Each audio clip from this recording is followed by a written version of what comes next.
Good afternoon. Welcome to the regular meeting of the Climate and Infrastructure Committee for February 6, 2025. I'm Katie Cashman, chair of this committee. Before we begin the meeting, I want to offer a friendly reminder to all the committee members, staff, and public that these meetings are broadcast live for public participation. The broadcasts include real-time captioning as a further method to increase the accessibility of our proceedings. Therefore, all speakers need to be mindful of the rate of their speech so that the captioners can fully transcribe all of the comments for the broadcast. Thank you so much. And at this time, I'll ask the clerk to call the roll to verify presence of a quorum. Councilmember Vita. Present. Osman. Present. Chavez. Present. Chowdhury. Present. Vice Chair Koski. Present. Chair Cashman. Present. There are 6 members present. Let the record reflect we have a quorum. We'll start with our consent agenda, items 3 through 7 on the agenda. Item 3 is authorizing a subordinate funding agreement with the Metropolitan Council related to professional staff costs on the Blue Line light rail extension. Item 4 is authorizing acquisition of a permanent utility easement related to the Upper Harbor Terminal public infrastructure. Item 5 is authorizing the submittal of a grant application to apply for the Municipal Investment Fund Planning Grant for geothermal planning.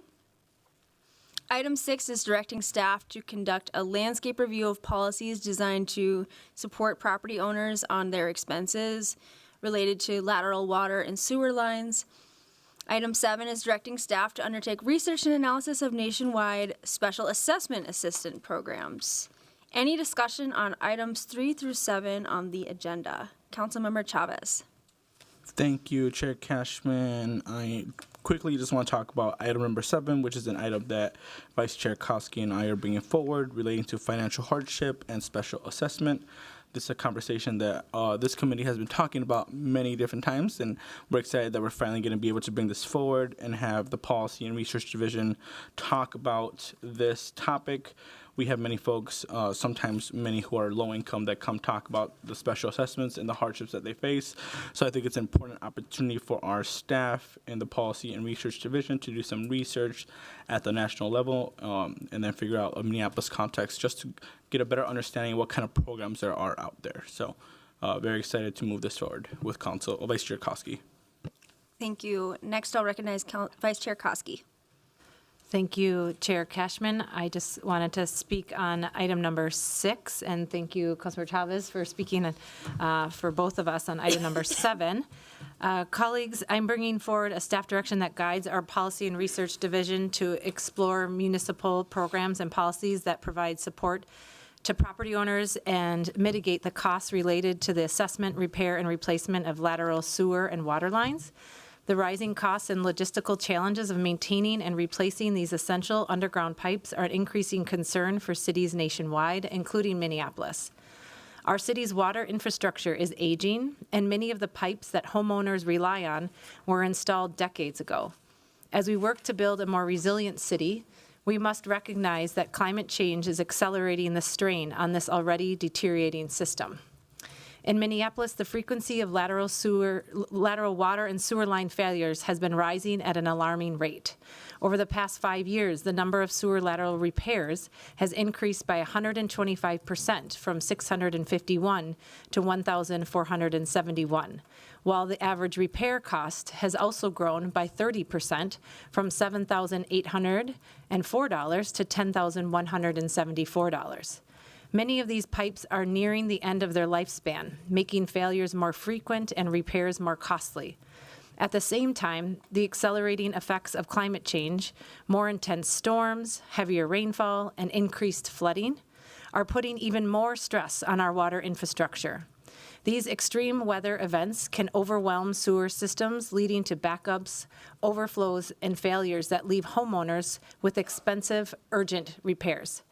This is a growing problem that won't resolve itself. We need to take action to help residents adapt and protect their homes. Homeowners in Minneapolis are 100% responsible for maintaining these pipes, which connect their homes to the public water and sewer system. When a line fails, repairs can cost thousands, sometimes even tens of thousands of dollars. For many families, especially those with lower incomes, these unexpected expenses can be overwhelming and can create financial hardship.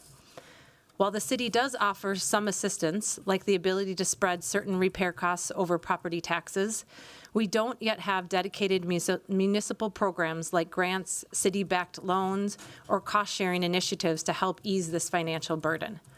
Cities across the country have implemented a variety of policies and programs aimed at providing relief, including grants, low-interest loans, and technical assistance. Some have even adopted point-of-sale requirements that mandate inspections or repairs at the time of a home sale to prevent costly failures down the road. It's time for Minneapolis to examine these options and find solutions that work for our residents. This is about more than just financial relief. It's about strengthening our city's infrastructure in the face of a changing climate. If we don't take action, the financial burden of maintaining an aging and increasingly stressed water system will continue to fall squarely on individual homeowners. By investing in solutions now, we can ensure that Minneapolis remains not only livable, but resilient for generations to come. I look forward to working with all of you to create a stronger, more prepared city. Thank you. Thank you for those two staff directives that you, Vice Chair Koski and Council Member Chavez, are bringing forward. Seeing no other discussion on items 3 through 7, I'll move approval of the consent agenda. All those in favor say aye. Aye. Those opposed say nay. The ayes have it. Those items are approved. Next up, we'll take our public hearing items. Item number 1, passage of an ordinance related to the gas franchise agreement. Item 2, an ordinance related to the electric franchise agreement. We'll also discuss item 8, which is the memoranda of understanding with CenterPoint Energy and Xcel Energy for the continuance of the Clean Energy Partnership, which is related to the two ordinances before us. So here to kick off the presentation is Jocelyn Bremer from the City Attorney's Office and Luke Hollenkamp from Sustainability to present. Welcome. Thank you so much, Chair Cashman, members of the CNI Committee. My name is Jocelyn Bremer, and I am a Senior Assistant City Attorney in our City Attorney's Office. With me today is Luke Hollenkamp, Sustainability Program Manager from the Minneapolis Health Department. We are here to provide an overview of the proposed gas and electric utility franchise agreements and the closely related Clean Energy Partnership Memoranda of Understanding. I'd like to begin today by providing a brief background on the utility franchise agreements. First, what is a utility franchise agreement? A utility franchise agreement sets expectations between a city and a utility company on how the utility constructs, operates, and maintains equipment located in public grounds and rights of way. Utility franchise agreements do not give utility providers the right to a monopoly or even the right to operate in the city. Rather, the state of Minnesota grants utility companies monopoly rights. Utility franchise agreements help define how those utility providers will operate in the public rights of way. Utility franchise agreements are creations of state statute. Under Minnesota law, utility franchise agreements are negotiated between municipalities and their utility providers. In Minneapolis, those agreements take the form of contracts, which are incorporated into city ordinances. Utility franchise agreements are important for Minneapolis because they spell out some of the conditions that apply to public utilities that are using public property to provide utility services. Utility franchise agreements also give the city the opportunity to confirm that the economic benefit that the utility companies receive from use of our public right-of-way is fairly compensated via franchise fees, which are codified in separate ordinances. These dollars are vital to the people of Minneapolis because they help pay for core services, including the city's Climate Legacy Initiative. Additionally, consumers want a quality, reliable energy source. The city and Minneapolis residents want our public utilities to offer cleaner, renewable energy sources and encourage energy efficiency and sustainability. A little bit of a brief history of the city's utility franchise agreements and the Clean Energy Partnership.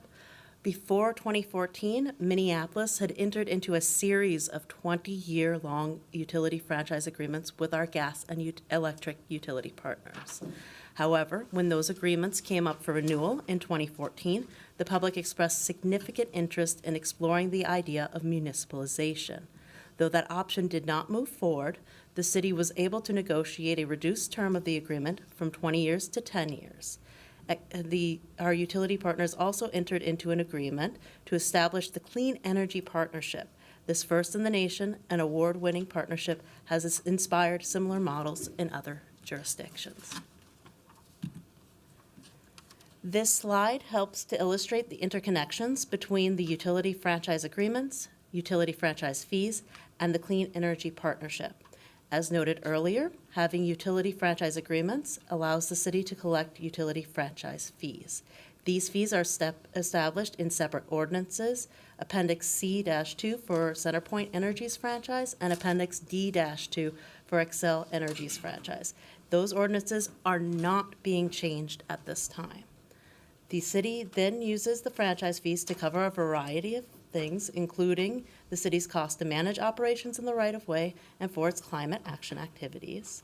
And as mentioned earlier, the Clean Energy Partnership was established as a result of the parties' negotiations for the utility franchise agreements in 2014.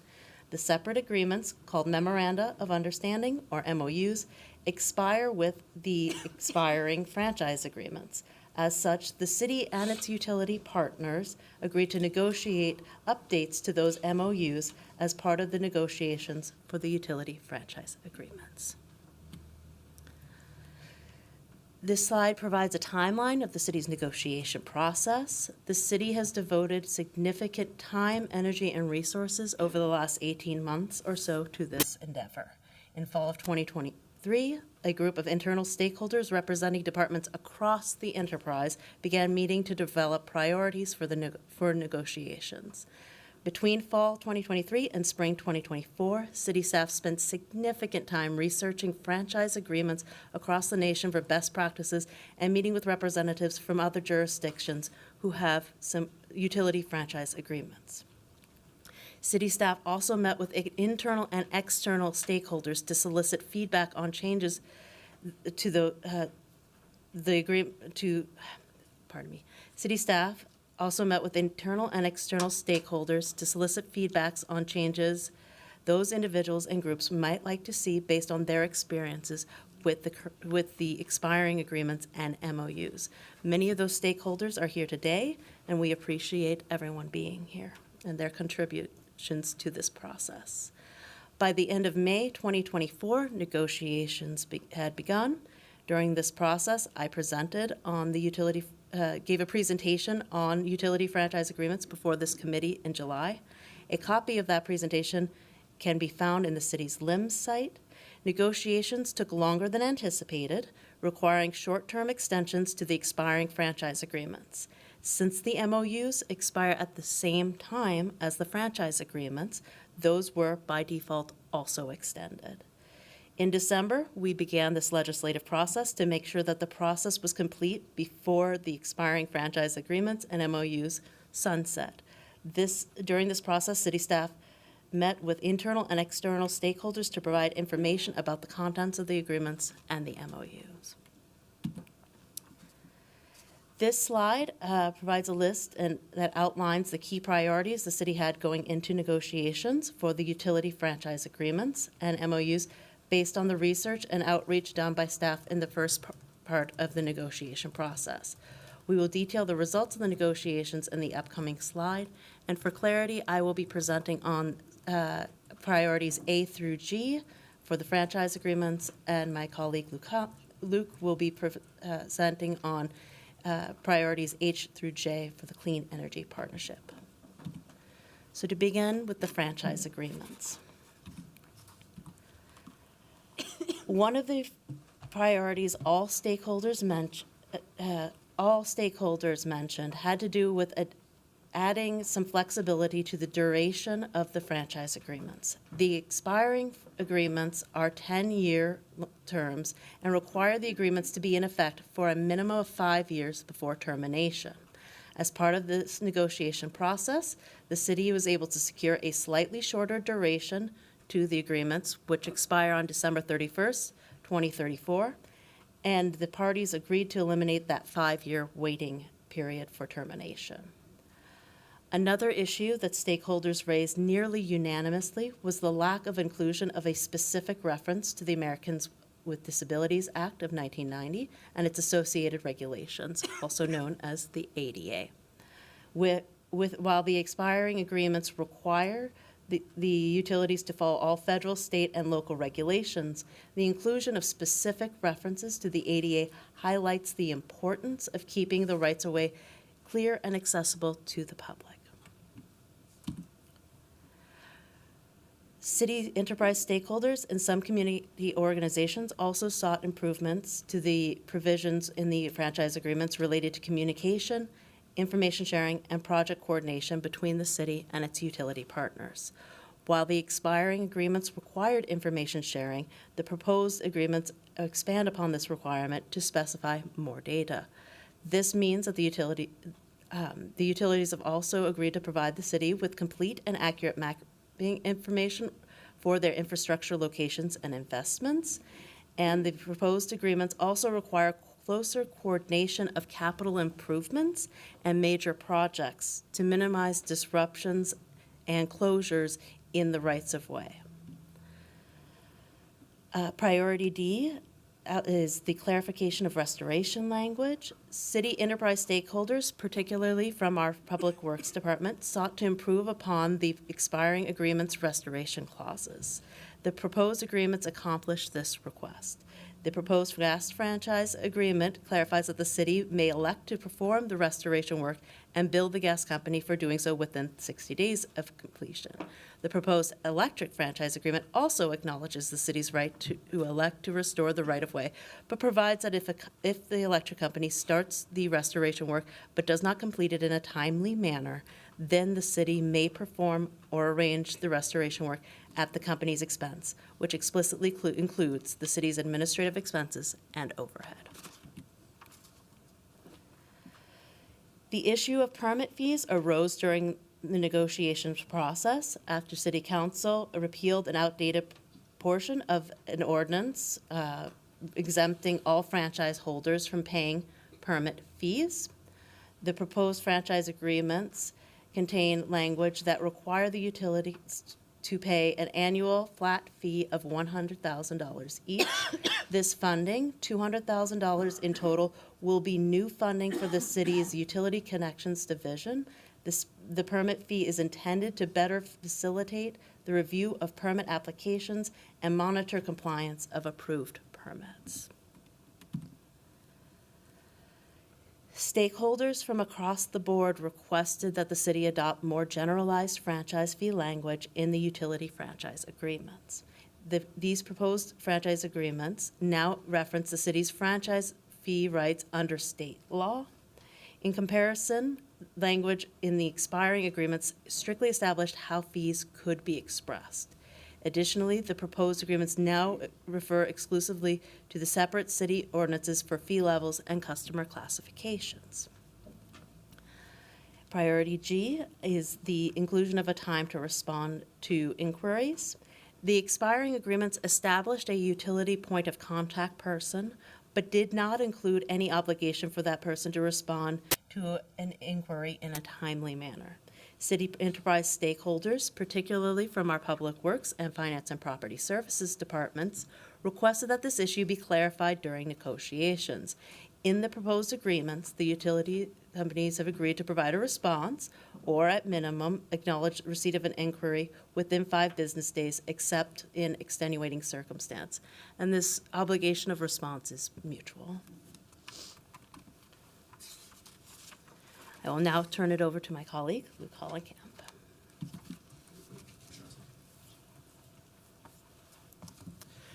Chair Cashman, committee members, thank you for having us here today. It's a pleasure to give you an update on this subject. I would like to spend my time here describing some of the improvements we made to the memorandums of understanding with our utility partners, Xcel Energy and CertainPoint Energy. First, a priority that we sought at the city was structural enhancements to the Clean Energy Partnership. And this was a priority not just for us, but particularly for members of EVAC. EVAC is the Energy Vision Advisory Committee, the advisory committee to the Clean Energy Partnership. What we sought, but were unfortunately not able to secure, was the hiring and cost sharing of an outside administrator to help with the workload of the operations of the partnership. We also sought the commitment from each utility of their most senior local utility executive as a board member on the Clean Energy Partnership. As a reminder, the city's board members on the Clean Energy Partnership are the mayor, council member Cashman, council vice president Shugtai, and our city operations officer, Margaret Anderson Keller. We also sought an additional board member seat that would be designated for a member of that Energy Vision Advisory Committee. And we sought for more procedural inclusion of EVAC members and their body if and when goals of the partnership were not being met. As I mentioned, unfortunately, we were not able to succeed in placing these items into the MOUs, with one notable exception, which is that CenterPoint Energy has committed to have their most senior local executive serve on our board. And that is particularly noteworthy because CenterPoint Energy, as a corporation, is headquartered in Houston. So their most senior executive here located in Minneapolis will be and is and will continue to be a board member of the partnership. Moving on to the next priority, and I'm happy to say that this one was partially, and I'd say even significantly accomplished, was the establishment of Minneapolis-specific decarbonization goals by the utilities. The MOUs now contain these goals that are, two important highlights of them is that they are utility established compared to the city's established goals in the Climate Equity Plan, and they are specific to the geographic boundaries of the city of Minneapolis, which is, again, unique compared to many of their other goals, which may be corporate-wide or even statewide. I will note that that this is a significant step forward, but these goals do not entirely align with the city's climate equity plan goals, which you'll see in some charts in a few minutes here. But again, as a step forward, these are very significant. These are our first for both Xcel Energy and CenterPoint Energy, and that they have not made a commitment like this to other municipalities that they serve anywhere in their territory.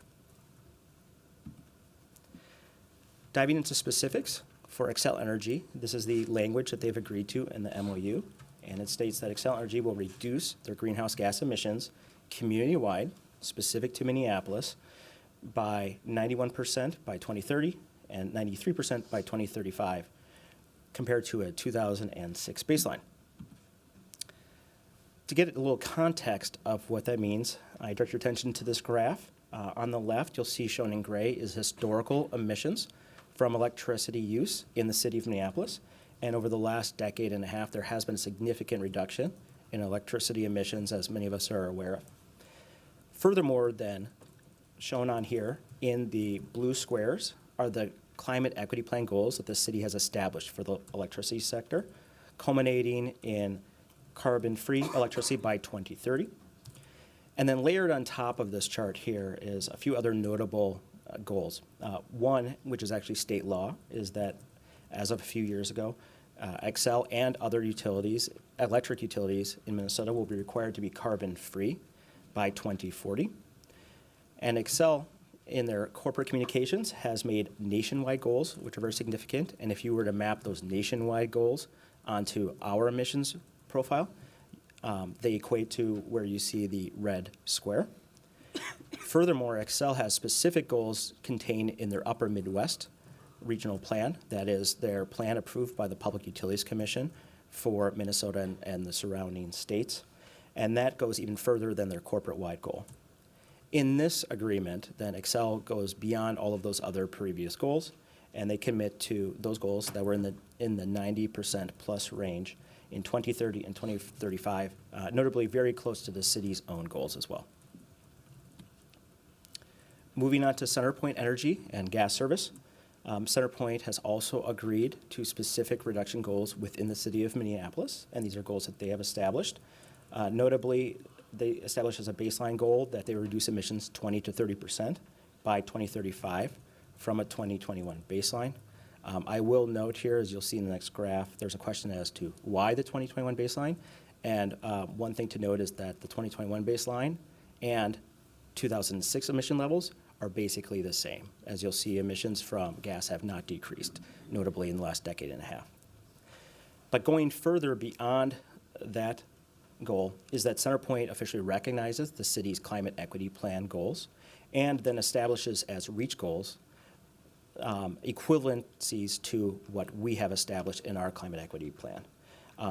Notably, you'll see in the next page, those are much more aggressive goals to help us meet our overall climate equity plan targets. So in a similar chart to what I showed you for Xcel Energy, you can see on the left in gray is the historical emissions from natural gas in Minneapolis over the last decade and a half. Notably, they have remained relatively steady, if not increased slightly over that period of time. Then the city in our climate equity plan has established aggressive decarbonization goals for gas, shown in the blue squares here, culminating ultimately in the gas sector being zero emissions, carbon neutral in 2050. So the goals that CenterPoint is now agreeing to are shown on top of these other points. In, I'd say, orange triangles here are CenterPoint's goals, low end and a high end, representing the 20 to 30% reduction by 2035. And then their REACH goals, as established in this agreement, then align with the city's 2030 and 2035 goals. Another priority of the city, and I should actually mention previously on those decarbonization priorities, I think those were universal priorities for city staff, for elected officials from the city of Minneapolis, as well as our community members. That was, I'd say, one of the primary objectives of many of the community members who we interacted with. And then the final priority was to make clear expectations on utility service quality and program delivery as part of this. This was, again, a priority of city staff, and, well, was also a priority for certain community groups that we also talked to. It wasn't a universal priority, but for some it was very, very important because these touch very specific people's lives and can improve them significantly as well. So for the first time now, these MOUs include these equity expectations on the delivery and particularly the quantity and the quality of energy service and company programs. So as I'll explain in a minute, this applies to things like electric service reliability of the grid, as well as conservation programs that may be taken advantage of by Minneapolis customers, residents, and commercial businesses. So first, for electricity, they have made a commitment that reliability metrics shall perform equal to or better than the rest of Xcel's Minnesota territory. So in essence, what we are aiming for here is a commitment to be at or above average compared to the other territory. This is especially important because some of the oldest infrastructure of the electricity system is located in Minneapolis. So there is concern that with that old infrastructure, reliability will start to lag. This is a commitment to make sure that it overperforms the rest of their territory, or at a minimum equals it. So what does that look like? Here's an example at the top of the slide here of reliability performance metrics that Xcel already reports for their Minnesota-wide territory. So for instance, when it comes to reliability, they track metrics like outage duration per customer, average number of outages per customer per year, as well as the average outage length. They provide extensive reporting on these metrics already, but again, they are specific to their entire Minnesota territory. What, as part of now this MOU, is a commitment that those values for Minneapolis will equal or exceed, or I should say equal to or be better than the rest of the territory. And we've already set up the infrastructure to be able to report on these metrics in the most recent 2023 annual report of the Clean Energy Partnership, of which we presented I believe a few months ago. One of the items in that report is that we already started tracking the Minnesota-specific reliability metrics, and we had a placeholder for adding the Minneapolis-specific metrics in a future report. So we have the infrastructure to begin tracking that, and we look forward to providing more data in about the August or September timeframe when our next annual report will be completed. Turning to CenterPoint Energy then, we were also very interested in creating energy-saving goals pertaining specific to gas. And the way those goals are often measured is energy savings as a % of the overall energy sales that they have in a territory. This is a specific metric that the state uses to gauge the effectiveness and the breadth of their conservation programs within Minnesota.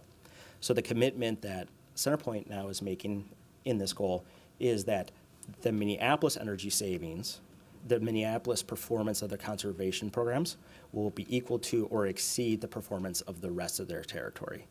Again, this is a very important metric and a goal for us because some of the oldest housing stock in CenterPoint's territory is in the city of Minneapolis here.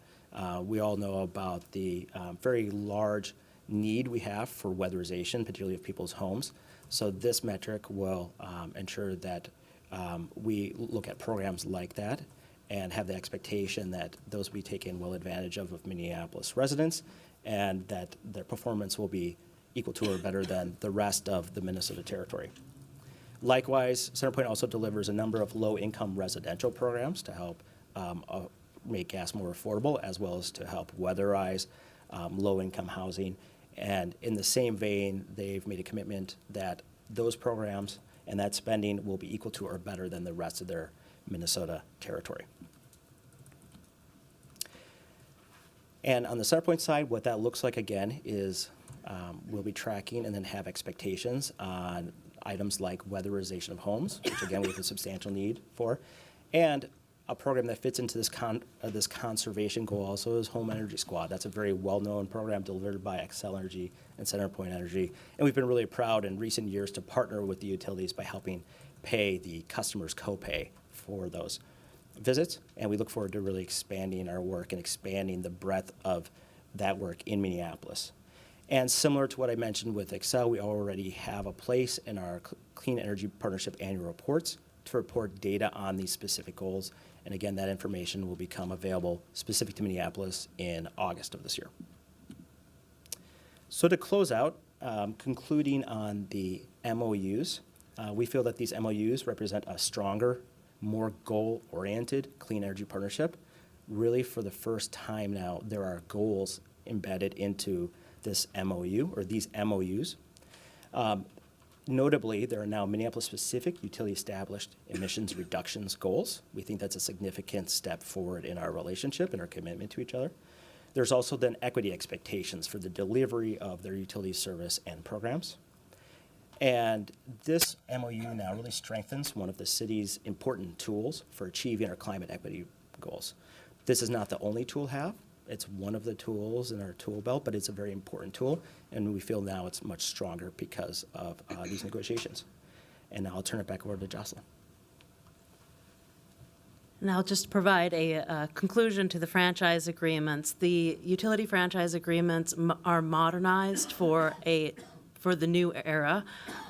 They increase flexibility both in duration and in how to structure franchise fees. They improve the coordination and information sharing between the city and its utility partners, and it addressed the permit fee issue that arose during negotiations. So we believe that these proposed utility franchise agreements mark an improvement upon the existing and expiring ones. And we thank you for your time, and we stand for questions. Thank you very much for the presentation. I believe that we'll have several questions, but I want to have the public hearing first. So with that, I do want to welcome all the public who's come here today, and understanding how technical these documents are in nature. You know, this is a very critical step towards climate resiliency and clean energy transition, and lays out our ability to proceed with the clean energy transition and build resiliency in our infrastructure in the city. And so all of your comments, you know, whether they're directly related to the franchise agreement or the MOU or the future steps that we need to take, are all really relevant to this conversation. So thank you all for being here. I will proceed to open the public hearing by welcoming our first speaker, Patrice Kolsch. And if you did come to speak, please sign up with the clerks over here. And as you come up to the microphone, you'll have 2 minutes to speak, and please state your name for the record. Welcome, Patrice. Good afternoon, council members. My name is Patrice Kelch, and I am a longtime resident of the Seward neighborhood in Ward 2. Many of us have a vision for Minneapolis that ensures that everyone can live in a safe and healthy environment, a vision embraced by the city's climate and equity plan.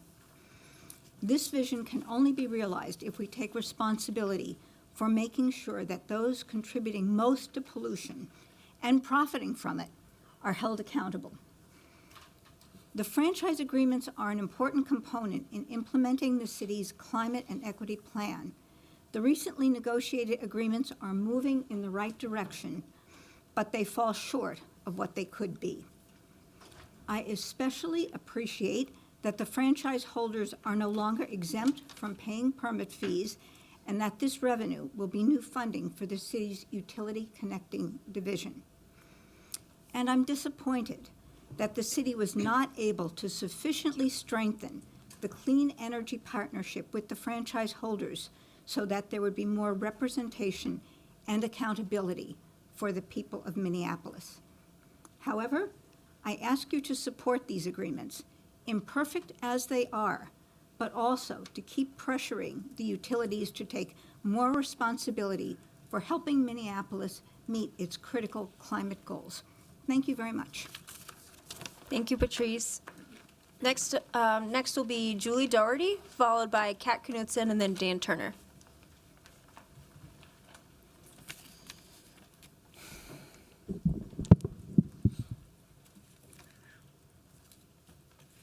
Thank you, Chair Cashman and committee members. My name is Julie Doherty. I live in Minneapolis in Ward 12.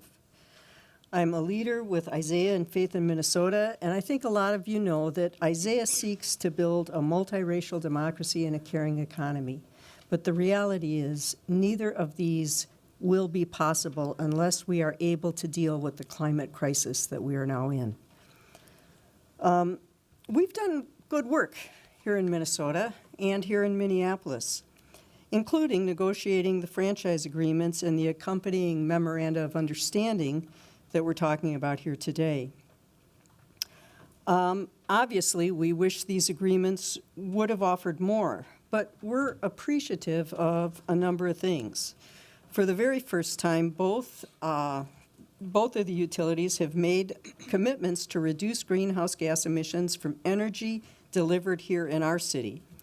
Both have committed to important goals. Xcel is committed to ensuring both service quality and reliability, and CenterPoint has committed to ensuring that its Minneapolis work in energy conservation investments and in low-income affordability programs will equal or exceed its work in other parts of Minnesota. These are good things, and there are a number of things that we did not get that we wanted. But I'm not going to dwell on those because you all know what they are. But I do want to say that what's really important is these funds are connected with the climate and equity plan and putting that into practice and using that money to make our city a place where we can all thrive. So I'm asking you to approve these agreements, and then I'm asking you to do whatever it is that you can to get this climate and equity plan moving and actually working here in our city. Thank you. Thank you, Julie. Next is Kat Knudsen, followed by Dan Turner, then John Marshall.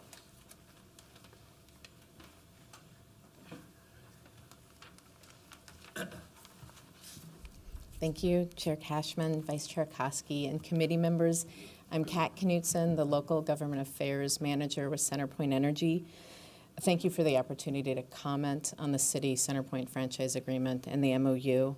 CenterPoint is privileged to serve the city's homes and businesses with safe, reliable, resilient energy, and we remain committed to meeting the energy needs for our customers, not just now, but in the future, including providing solutions that are increasingly lower carbon.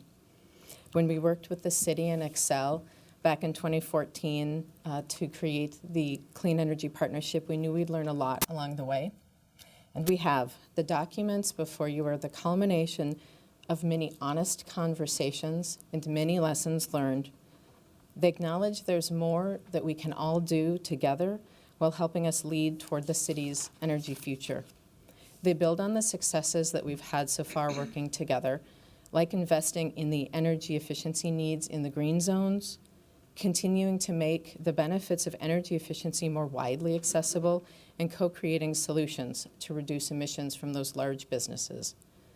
We know that achieving decarbonization goals requires continued collaboration with the city and all stakeholders, and our team looks forward to finding additional avenues for moving innovative technologies and renewable energy resources forward. We extend our appreciation to the city's elected officials and staff for working so diligently with us to reach this new franchise agreement and MOU. Thank you. Thank you. Next is Dan Turner.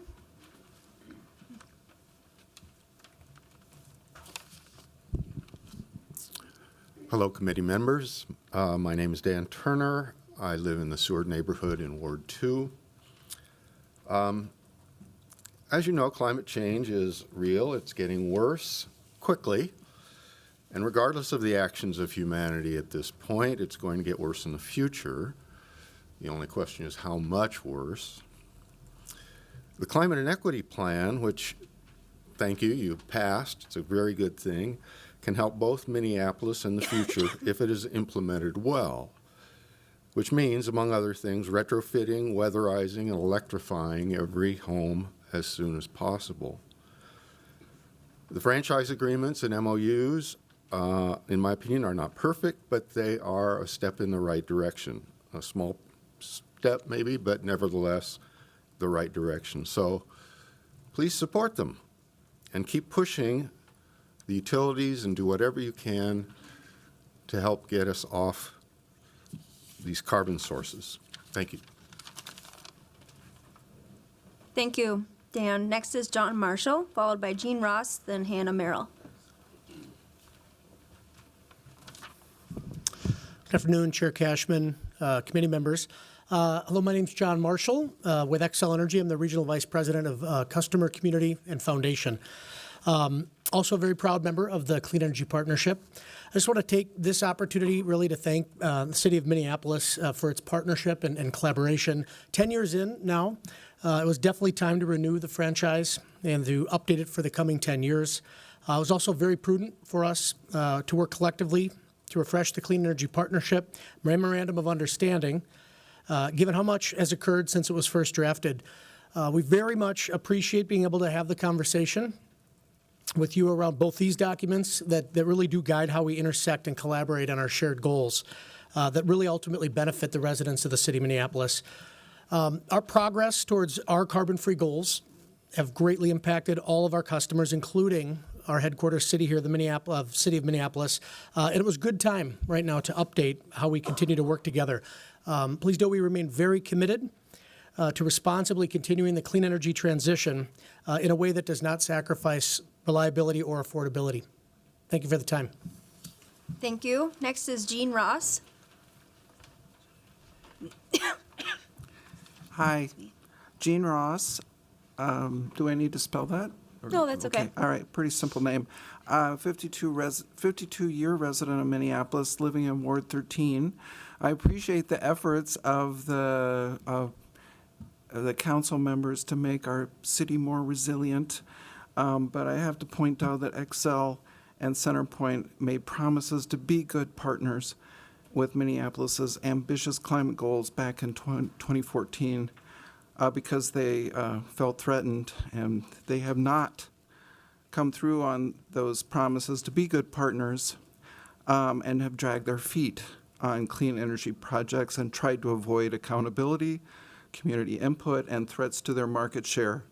And I humbly, in my opinion, think we should have municipalized our utilities back in 2014. But back to the task at hand. Obviously, the utilities can do much more than they have. Emissions aren't falling fast enough. Local solar isn't being built quickly enough, and the city's homes and businesses remain far too reliant on methane gas for heating and hot water. The city should be aggressive in asking them to give us a larger share of the funds available for retrofitting our oldest buildings to be energy efficient, with major investments in clean heat options, such as networked geothermal energy systems. And I would like the utilities to pay for the pollution they have subjected residents of Minneapolis to because they preferred using high carbon intensity energy sources. The negotiations are done, and we won't get everything we need, but as perfect as they are, I'm sure you will pass them and keep pushing for stronger responses by utilities to address climate goals they have acknowledged. Thank you. Thank you, Jean. Next is Hannah Merrill, followed by Leslie Jackson, and then Lee Samuelson.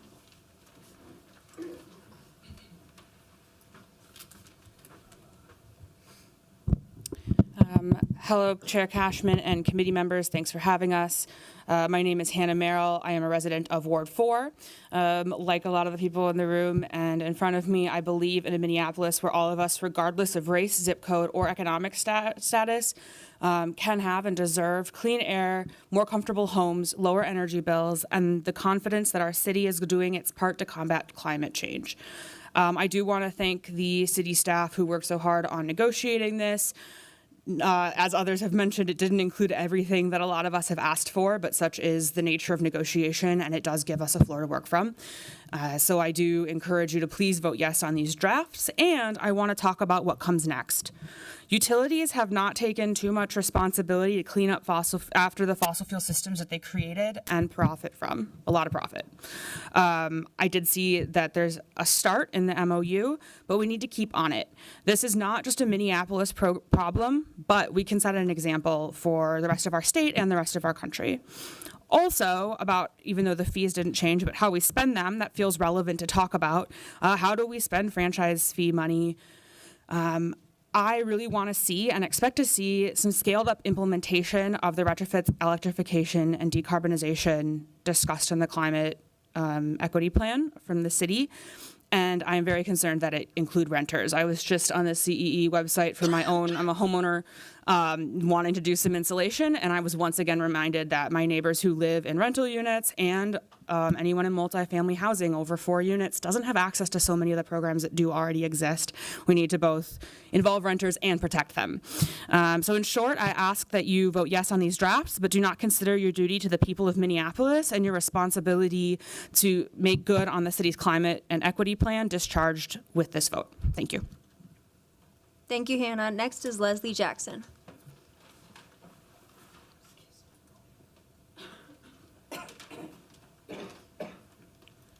Hello and Happy New Year, and thank you for having me here.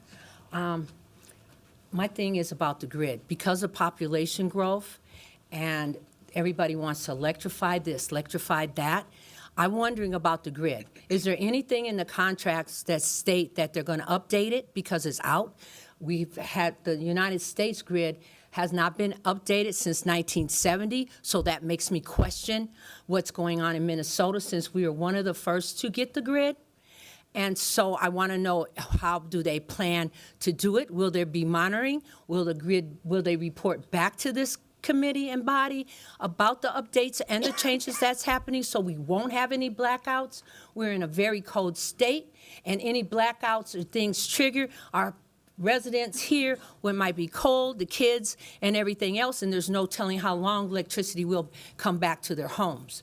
And so then my other thing with that would be, if they're talking about cutting down emissions, are they going to cut down and close the plant on Riverside? That is one of the highest polluters in the city of Minneapolis, and the green zones have been affected again by overburning and this plant from coal into with the changes that they have. And so my thing is that going to be shut down? And what is the real plan of cutting emissions in our city? I see that they shut down coal plants all over, but now that we have a different change of hands in the government, I'm wondering about, will these coal plants be reopened, the ones that they retired? Or is the ones that they're planning on closing, will they remain open? So these are questions that go in my head when I think about the green zones and the residents in the city of Minneapolis, the grid and the closing of that plant, and what is their main plan and goal to cut emissions in our city, and hopefully not buy carbon credits and things that people buy. Thank you, and have a happy new year. Thank you. Next is Lee Samuelson, followed by John Purdy, and then Reverend Nathan Roberts. Yeah, Lee Samuelson, Ward 12, and part of all four groups showing up here. Chair Cashman, members of the committee, I support how the city has negotiated, and here is the banner and EVAC slideshow, and I'd say vote yes on the four agreements. And my big concern, though, was the utilities being reluctant to pitch in to hire an independent staff for the Clean Energy Partnership after its website has been dysfunctional for years. But those MOUs can be more easily amended at any time, and without constituents' access to the documents and meeting notices, partners could easily backtrack from their previous commitments with nothing we can do about it. And for example, and theme number 1 is the partnerships is with electrification and energy efficiency, yet others in Centerpoint still have its Builders Club North website up that gives incentives for gas appliances and has recently ghostwritten comments in favor of gas appliance rebates.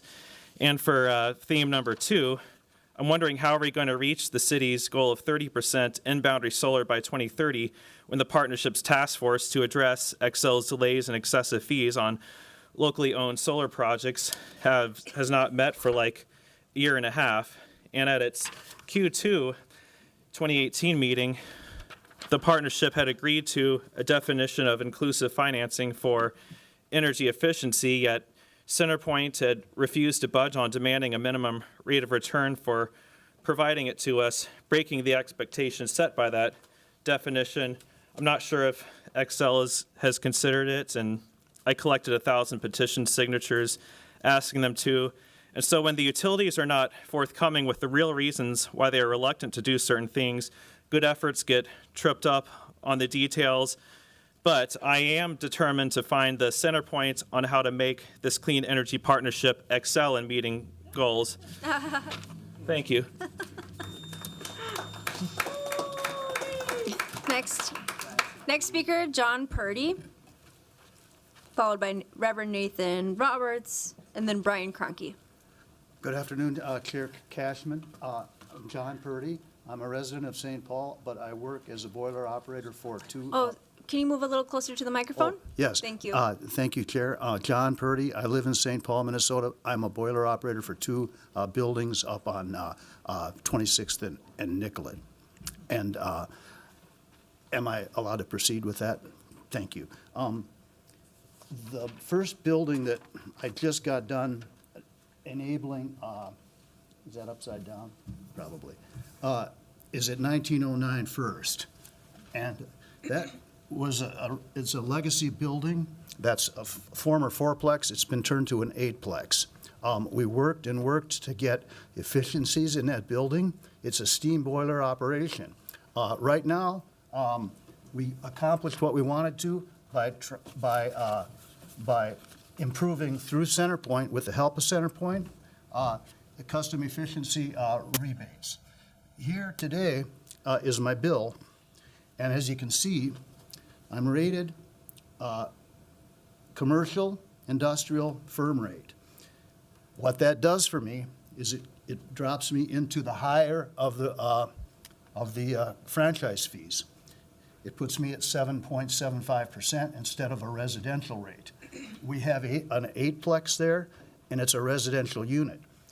We were able to escape from state sales taxes because the state allows a residential unit that's greater than 4 units a sales tax exemption. So we were able to save that money. I fight to keep these bills down. So you can see that bill, I'm paying 7.75%. We would like to get 6%, but we can't because Centerpoint Energy has a definition for residential, and that is 4 units or less. We disqualify because of you're using their tariff, that right there in front of you, to define who's a residence. We're a residence.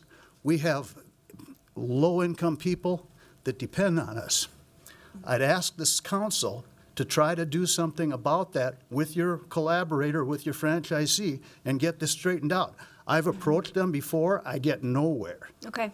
Now, I just have one thing, if I can continue on Excel Energy. I have one. I'm sorry, your 2 minutes are up, but you can submit the rest of your comments in writing to us as well to continue the conversation. I can? You'll keep it open? Absolutely, yes. And who do I address that to?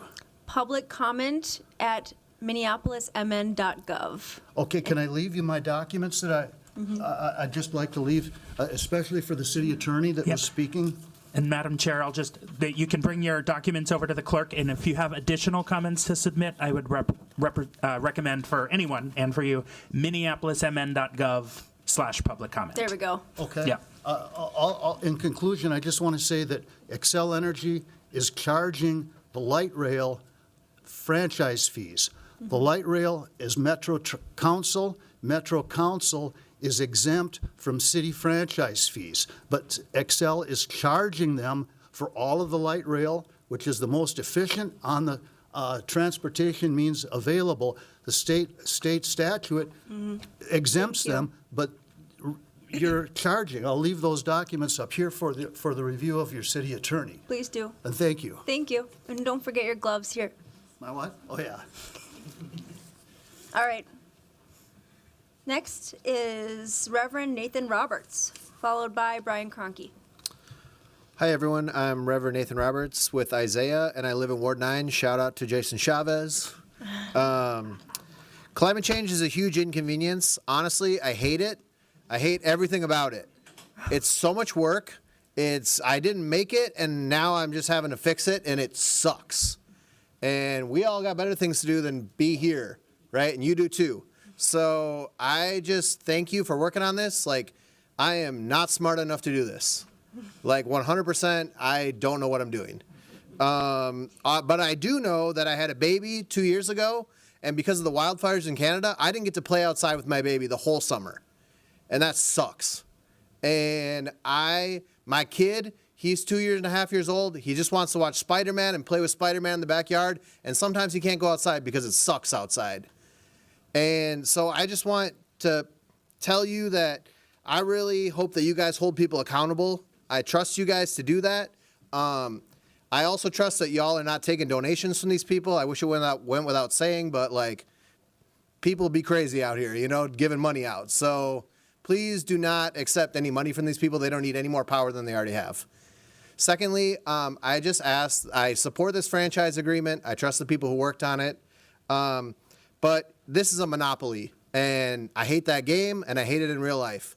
And when you have a monopoly, you got to work super hard, right? Because it means that the government's the only game in town to fight them, except for people, but like we're all real busy. So please work really hard, like super hard. Like there's a 2-year-old kid who can't play outside with his dad hard. I assume this is the best we got, right? This is the best, we did the best we can. I'm trusting that because that's all I can do. I can't read the document. It's way too long. Right? But I took my afternoon here to just say that. So thank you. Thanks for being here. Next is Brian Cronky, followed by Ula Nilsson, and then Byron Richard. Good afternoon. My name's Brian Cronky. I'm a Ward 1 resident. Recently, Ward 7. Hi, Katie. Bye. Chair Cashman, members of the committee, thank you for taking the time. Hard act to follow there with the Reverend, but I'll keep it simple. I support these agreements, but I see a big hole, a big problem right in this distance between what CenterPoint Energy is offering, a 20 to 30% reduction in emissions by 2035, and this sort of wild card, this magical thinking perhaps, these reach goals. I mean, how do we get from way too much emissions to emissions that might get us on a pathway to decarbonization? So I'm just asking you to keep your eyes peeled, ears open. Let's keep working on those reach goals, stretch goals, whatever you want to call them. Without that, this clean energy partnership is kind of a recipe for failure. Okay. Thank you. Thank you. Next is Ula Nilsson. Chair Cashman, members of the committee, my name's Ula Nilsson, and I'm an organizer with Unidos, also a resident in Ward 8. And over the past year, Unidos leaders have been speaking to residents across the city. We've spoken to hundreds of people, and almost universally, people are really excited about the clean energy upgrade programs, weatherization and electrification. And we are proud of the city's efforts to push the utilities to be able to fully support these programs. And we appreciate that we now have goals. But at the same time, we are frustrated with the utilities refusing to accept accountability measures to support them in meeting those goals. So as many other folks have said, I feel like especially now in light of the federal government's attempts to halt progress on climate, it is imperative of local government and for us to continue to push for what is necessary. So our 80% reduction in gas by 2035. We want to make sure that every resident has the freedom to breathe clean air, both inside and outside their home. We want to show that the path to a clean energy future is affordable. It is the most efficient, most affordable way if we are using thermal energy networks and harnessing locally produced energy from the sun, wind, and the earth. So I appreciate your work on this, and I know that we have more to do. Thanks. Thanks, Ula. Next is Byron Richard, followed by Mike Rollin, Kawhi Washburn, and then Jonathan Harms. Council members, hello. My name is Byron Richard. I'm from Ward 11. It's good to see you. It's good to see my brothers and sisters here. We're gathered here together for our health and well-being, as well as that for future generations. You know, we really deserve an Energy Vision Advisory Committee that is empowered to function with transparency, leadership, and the resources needed to address fossil fuel consumption elimination. We know that if we're going to make it to zero emissions, we need specific and measurable goals to work with. And what's currently in the agreement is not adequate for that purpose. I applaud your effort to begin that process and hope you approve the agreements.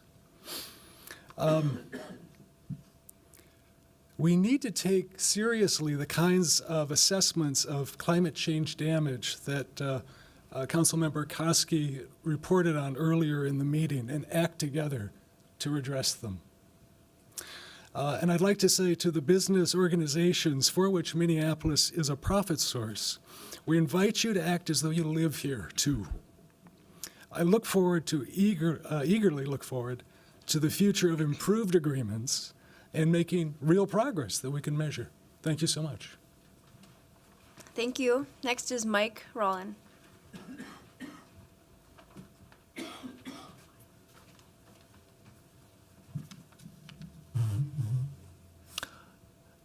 Hi, Chair Cashman and members of the committee. My name is Mike Rollin. I live in Ward 8. I'm here with a bunch of neighbors today because we want to build a Minneapolis where everyone can breathe clean air, have a healthy and affordable home, and a livable future. These franchise agreements here today are an important condition to following through on fully implementing the city's climate and equity plan and moving towards having that vision for that future. And while they're not everything we would have wanted, they are a good start. One of the positives in these agreements is that they give the city increased flexibility to set franchise fees within the existing city ordinance process. As you know, the recently enacted franchise fee that raises about $10 million a year is a crucial first piece to putting into action the city's climate and equity plan. But we also know that to fully meet the plan's goals, we're going to need to increase city revenue well beyond that initial funding. These agreements before us give the city an important tool to raise that revenue and be able to act at the scale needed to protect our health and our climate. As a lot of people have mentioned today, a concern with these agreements is that they lack clear accountability measures to hold utilities to their goals for reducing emissions. We have seen over the last 10 years of the Clean Energy Partnership how partners have been behind on meeting their goals. As we saw today, CenterPoint has not reduced emissions from gas at all in the last 10 years. Without meaningful enforcement mechanisms, the utilities can fall short on meeting their goals with no real consequences to them, but significant consequences to our health and our families. While these agreements are not perfect, they give the city a good foundation to continue to act on climate, and I ask that you support them and keep pushing the utilities to take even more responsibility for their part in solving these problems. Thank you. Thank you. Next, we'll welcome Kawhi Washburn, followed by Jonathan Harms, and then Joey Rosica. Thank you, Chair Cashman, council members. My name is Kawhi Washburn. I'm a 6-year resident and homeowner in the Armitage neighborhood, Ward 13. As many have mentioned, a lot of what is in this agreement is good. It's good to see that there are finally commitments from the utilities that have very specific percentages of reduction. It's good to see that we are continuing to use to recognize short-term flexibility and the franchise fee as important parts of this agreement. And when we talk about some of these losses people have been describing, or we talk about profit, when people wonder what where my name comes from, it's because I'm originally from Hawaii. I've lived a lot of places since then. Some of the places I grew up are likely to be already, based on what we've done with our pollution, are likely to disappear. The place where I first taught my children to swim is going to be gone. The place where I proposed to my wife is probably going to be gone. And imagine my surprise when I moved from there to California and wildfires chased us from California, only to arrive in Minnesota and face wildfires and threats. So when I talk about these sorts of things and our need to move more aggressively to make sure that the EVAC has a place in the strong citizen oversight that is necessary, those are the things that are at stake for me. But on the other side of that, I want us to think about things in terms of the opportunities that exist. The nation of Uruguay moved to 98% clean energy in less than 15 years. Here in the United States, we built the Transcontinental Railroad, 1,900 miles of railroad in 6 years. We need to start imagining that sort of transformation for ourselves and what we're capable of. That's the future we should be working on. Thank you. Thank you. Next is Jonathan Harms, followed by Joey Rosica, then Patty O'Keefe. Chair Cashman, members of the committee, thank you for your time. My name is Jonathan Harms. I'm a resident of Audubon neighborhood in Ward 1 and member of Isaiah. As with many of you, I'm worried that we're walking towards a deadly cliff that once passed, we can't step back from. For decades, we've known what we need to do, lower emissions, but always it's been seen as too costly to fix, as though we could just call our house condemned and just move down the street. I'm glad that the franchise agreement negotiated has strong goals. Thank you so much to the city for making a basic agreement that has specific commitments for our city and for our city's context. We want it to be approved, but it's unfortunate that they don't meet our own city's planned goals. Excel has said that they can't reach it, and CenterPoint has listed it as a reach goal. I've told my wife for the last 5 years that cleaning out our garage is a reach goal. I'll give you a guess as to whether or not it's been cleaned. We will only meet these goals if they're given the dedicated support and attention to meet them. We're continuing to count on you to meet those goals, not just to set them. Among other things, dedicating funding from these fees needs to happen and more. It's too costly not to fix. We can't afford to back away from the Minneapolis Climate Equity Plan goals that we've made. Our futures are at stake. Thank you. Thank you, Jonathan. Next up is Joey Rosica from Ward 1. Hello, Council. My name is Jerry Rosica. I am a volunteer organizer with the Young Adult Coalition of Isaiah, and I'm a renter in Ward 1. I have a vision for the city of Minneapolis really being a leader in the clean energy transition and really serving as a model city for the rest of the state, rest of the country in that regard, for leading in decarbonizing and retrofitting and weatherizing every home in the city.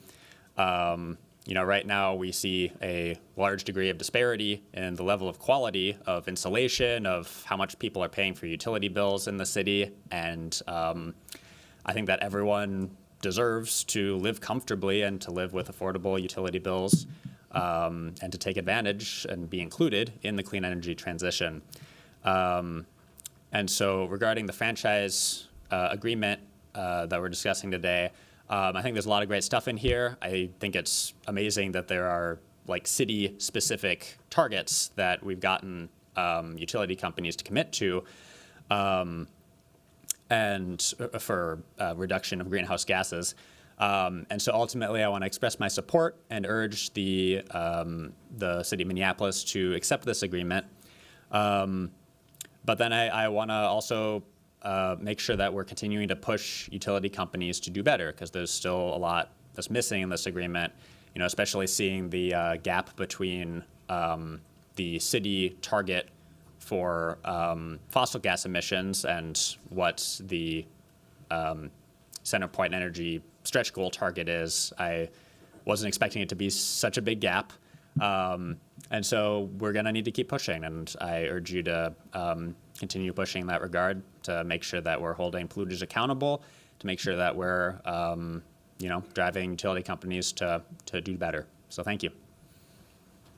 Thank you for your comments. Next is Patty O'Keefe, followed by Timothy Denherder-Thomas, and then Peter Schmidt.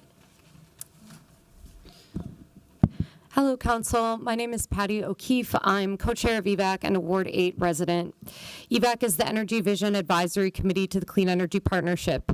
The initial plan to raise the franchise fee to create dedicated funding for climate and energy transition years ago came from our committee, and we've submitted recommendations for this negotiation and have encouraged partners to agree to a strong agreement that puts us on track to reach our goals. Because the truth is, we are not on track, and not by a long shot.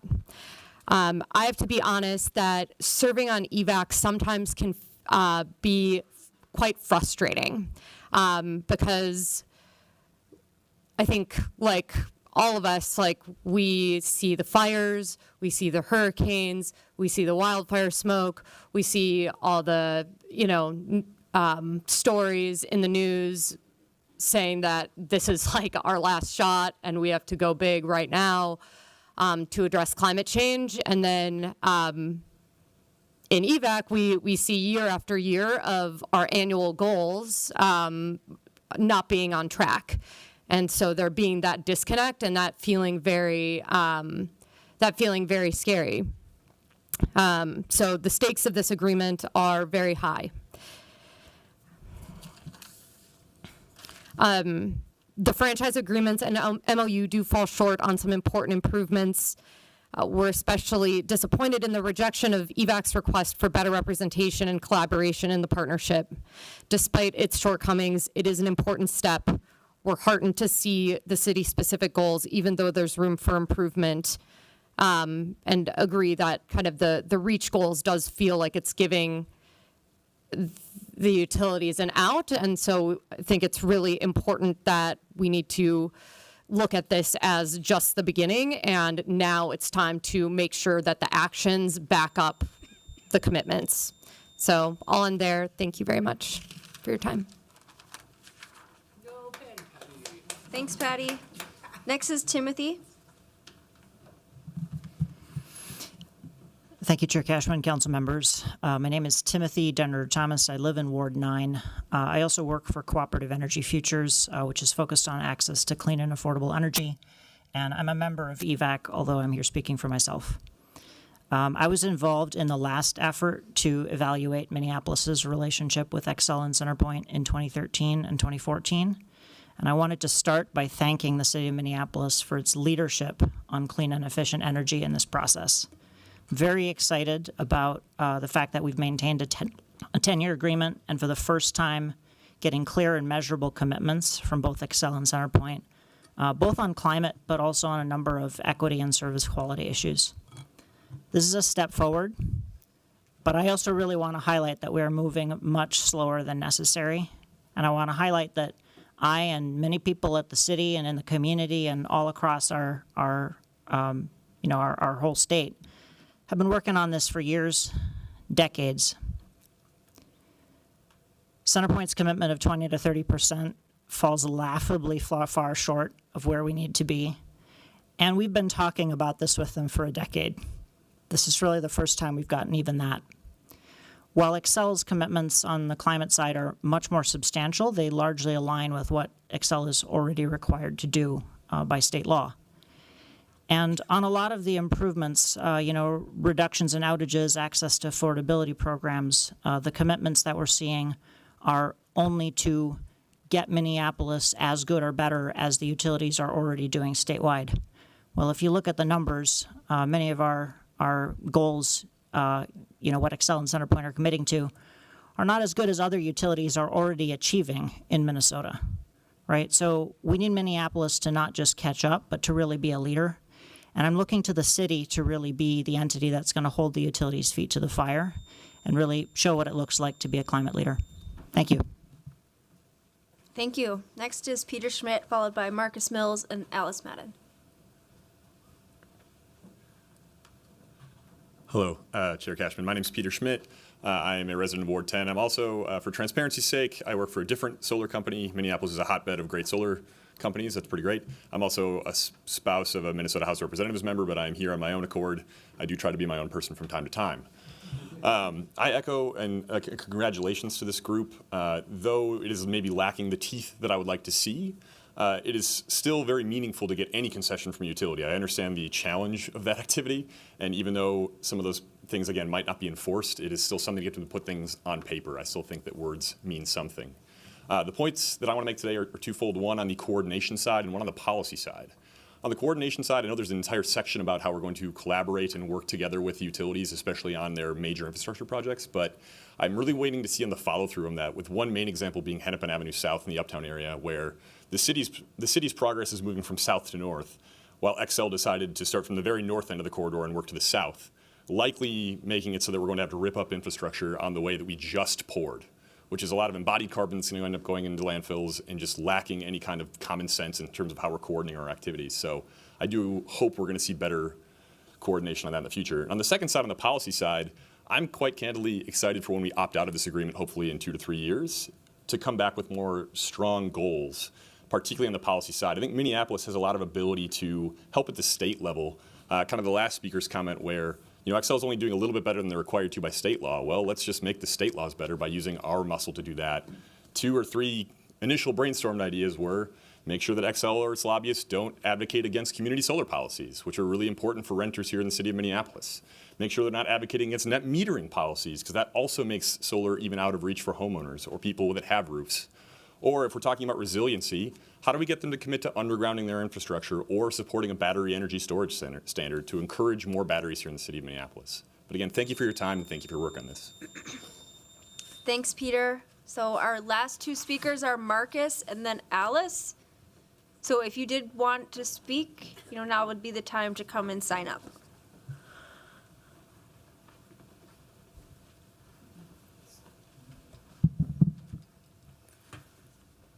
Thank you, Chair, Council members. My name is Marcus Mills. I live in the Marcy Homes neighborhood of Ward 3. I am also an EVAC co-chair.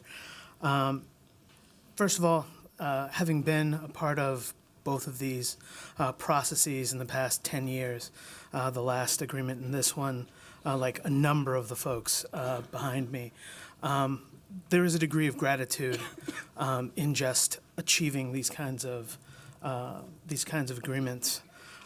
This is one of the first times I've ever had to appreciate the Attorney's Office for any of the accomplishments that they've achieved. But here at the Attorney's Office, sustainability, and many other staff members and our elected officials. Pleased to see another agreement and pleased to see some of the city's goals included in it. But as many folks have said, these goals are not being met. and we need to see that change. One of the reasons I believe that this is so hard to accomplish is because the community is not invited to participate. The folks here are obviously interested in this kind of work, and they are kept out of these negotiations on purpose and by design. It is a requirement that the people in those rooms do not communicate with anyone out here, and we need to make that change. EVAC is one of the community's built-in voices in this entire process. We have demonstrated and put forward the idea of being further a part of these processes, both in the future and in the next steps as we move forward. And we believe that the memorandum of understanding for this agreement should include EVAC as a more representative part of the partnership, and it should be your desire to see that happen. I believe that we as community can back you up and achieve what we actually want to see, what we all want to see in these agreements going forward. Thank you. Thank you, Marcus. So last speaker is Alice Madden. Welcome.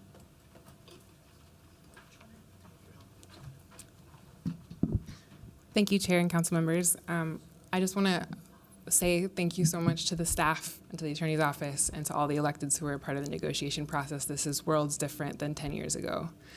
I think you might also, I'll just say up the front, I think these are worth approving and you all should be proud. I think it's also notable that we only have 2 to 3 utility folks in the room, and 10 years ago we had dozens. I think that is a respectful move on behalf of the utilities, but is also a sign that we have more room to grow and hold them accountable.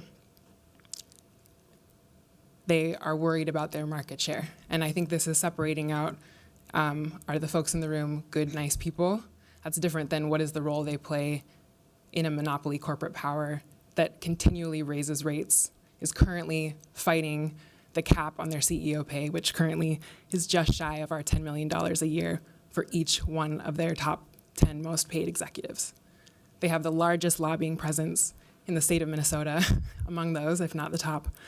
And I think the risk to keep in mind as we go forward is we get to make teeth however we want, and we need to make sure that they are not, that this promise of affordability and reliability is not just compared to themselves, but compared to, as others have said, other utilities. There are other options and other ways to do this, and we need to, their built-in incentive is to gold plate everything.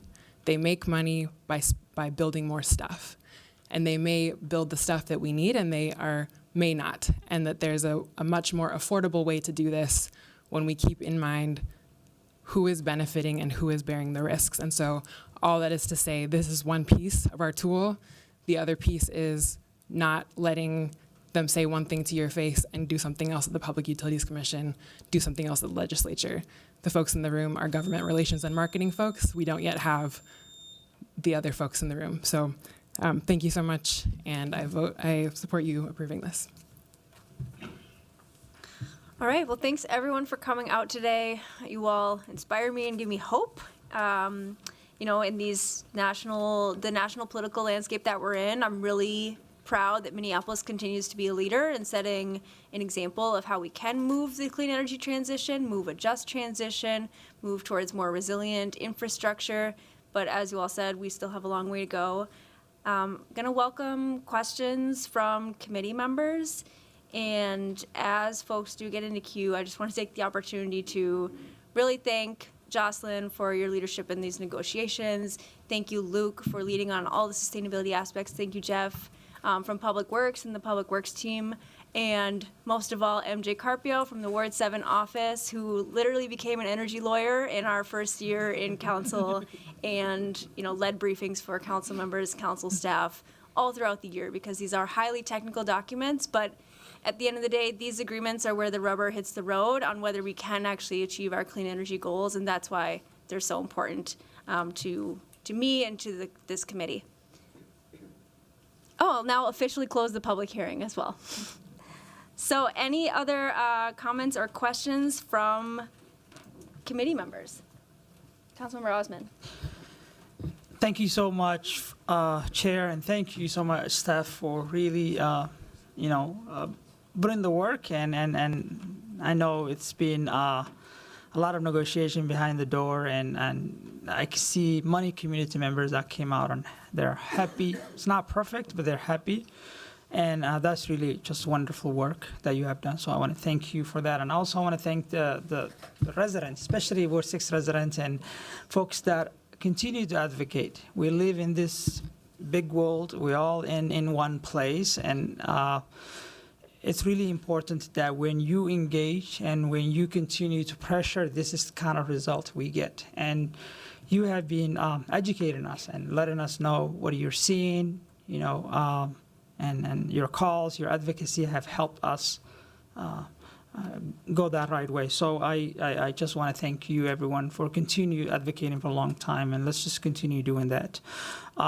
One question, probably a little different. There was a resident here who came and was talking about how Excel Energy or CenterPoint, I think one of those, categorize resident property. Can you speak about a little bit about that, if you know anything about what do they consider resident property, and how does the percentage work? Thank you for the question. I would have to look into the details a little bit more, but from what it looks like that resident was presenting, looks like that is the tariff or the rate that I believe it was Excel established. I can't remember if it was Excel or CenterPoint established. Those descriptions, those qualifications for different tariffs are approved by the Public Utilities Commission. Sure. So that would be a matter basically between the Public Utilities Commission and the utilities. That being said, we in our office in sustainability, as well as other offices at the city, intergovernmental relations, have been and will continue to be active in being a party to discussions at the Public Utilities Commission. So that's definitely something we can look into and weigh in on in the future. I'm glad to hear that. Thank you so much. That's full. Thank you, Councilmember Osmond. Next, I'll recognize Vice Chair Koski. Thank you, Chair Cashman. I just wanted to also add on my thanks and gratitude to the city staff for working on this, to Chair Cashman and Council Vice President. I know that you pushed hard to even have a space in the room and with the negotiations, which was was new to this process, even though this is still new as well, even though we're 10 years out. It's still only second year time that we're doing this, so we're still learning, right? But just really thank you so much for the community members and for the utility companies, for everyone to be able to come together, build consensus. We heard many people talk about, we're not quite there yet, but please vote for this, or, so everyone's, you could tell, gave a little bit, and it's really grateful to hear the consensus. And somebody said this, we've set this floor, not the ceiling. So we will continue to work together and move forward to support our residents. So thank you so much for all the hard work. Thank you, Vice Chair. Next, I'll recognize Councilmember Vita. Thank you, Chair Cashman. I, too, just wanted to thank staff, the utility partners. Thank you to all the advocates who have been at this work. I heard some people say they were here for the last agreement. So thank you all so much for continuing the work. Leslie and Hannah from Ward 4 were both here today to speak. They continue to speak with me about these matters, and I'm sure they, thank you, Ms. Jackson. I'm sure they'll continue to speak. So, as I said last week to Alice, this is something to celebrate.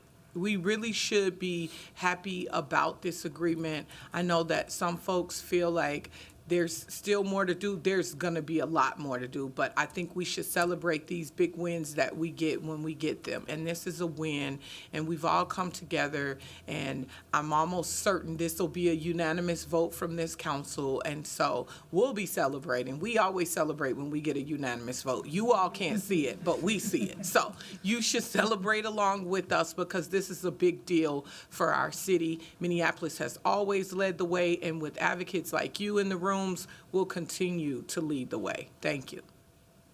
Thank you, Councilmember Vita. Next, I'll recognize Councilmember Chavez. Thank you, Chair Cashman. I just want to send a big thank you to our residents in Ward 9. I got a lot of communication on this topic throughout the year, asking for a variety of things, and I think that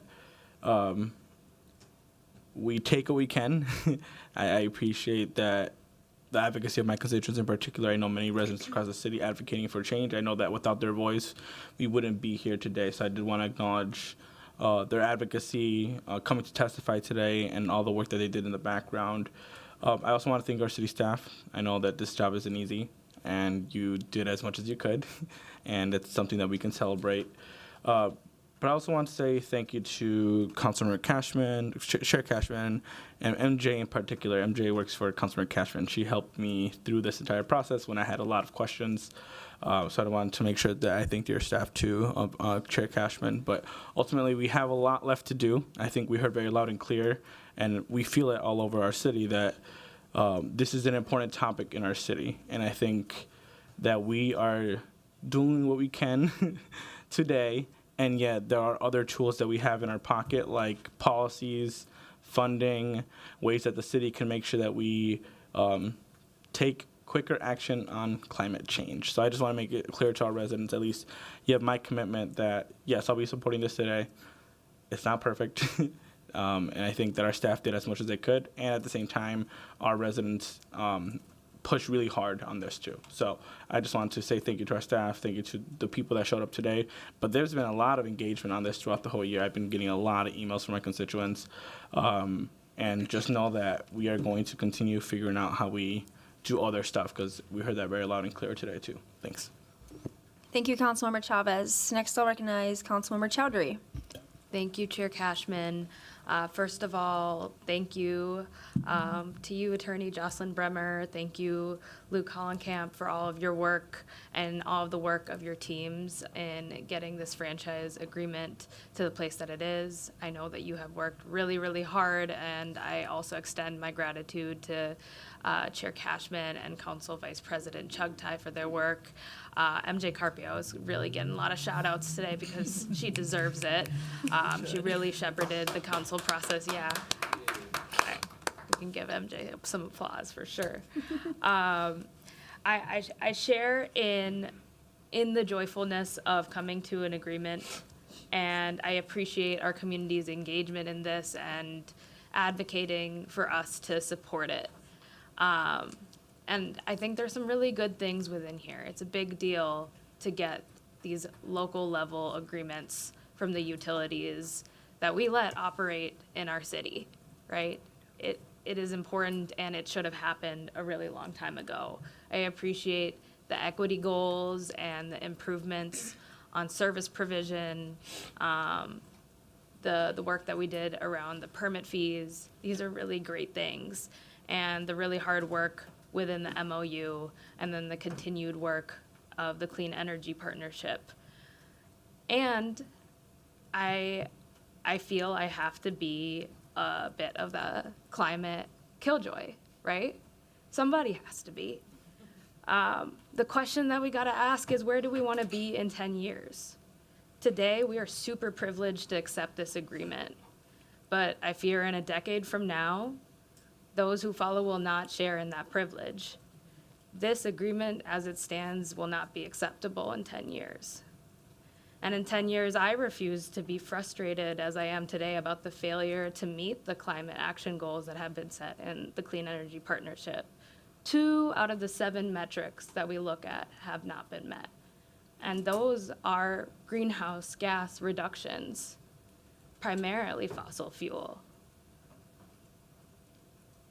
I refuse 10 years to silently tolerate the lack of accountability from corporate utilities that are hindering progress. I refuse to feel powerless in the face of a climate catastrophe when fossil fuel companies at large have the power and the money to prevent it, and as it stands, are polluting and profiting at the expense of our community's health and well-being. It's unacceptable to enrich oneself through pollution and the destruction of the environment. And I'm privileged to be able to say that today and not live through what the destruction of our environment can be at its full power. And I am committing myself, and I know my council members who are going to be supporting this today are committing ourselves in the time that we are privileged to have on the city council to be committed to accelerate our climate equity goals and demand accountability from the utilities. And to the utilities, as you're listening, clean energy partnership. Partnership is something that we want. And a part of that partnership and a part of the role that we're playing here is that piece of accountability. I think we can all agree as we're coming out of this agreement, like where we're standing isn't acceptable. And if 10 years down the line we haven't met the goals that we're committing to, that it will go beyond unacceptable. And that's why I'm really grateful that we have this provision where there's some flexibility in us discussing this agreement with one another. A couple things around accountability that I'm going to be really looking for is seeing those climate equity goals and the goals within the Clean Energy Partnership met. I wish that we would have had an administrator to support the work of the Clean Energy Partnership, because not having a clear place where community members can access the information around these goals while lauding it as an award-winning partnership is unacceptable. And I think that's something that the utilities in the city of Minneapolis moving forward after we're committing to another 10-year agreement is we can commit to transparency and having an easy place for the public to access the information around this Clean Energy Partnership. That is an MOU that we're proud of and agreeing to. I'll end on a more positive note.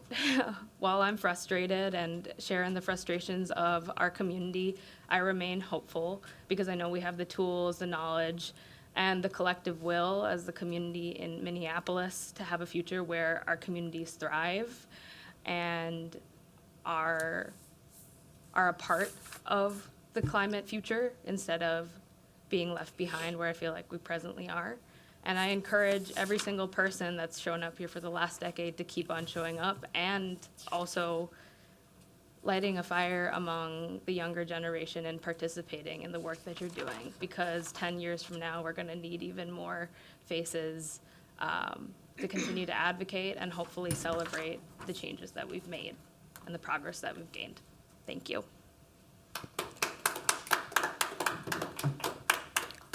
Thank you for your comments. So, I just want to end by saying that there's some focus, I think, in the Clean Energy Partnership going forward about how do we functionally incorporate some of the changes to the MOU that we didn't really achieve.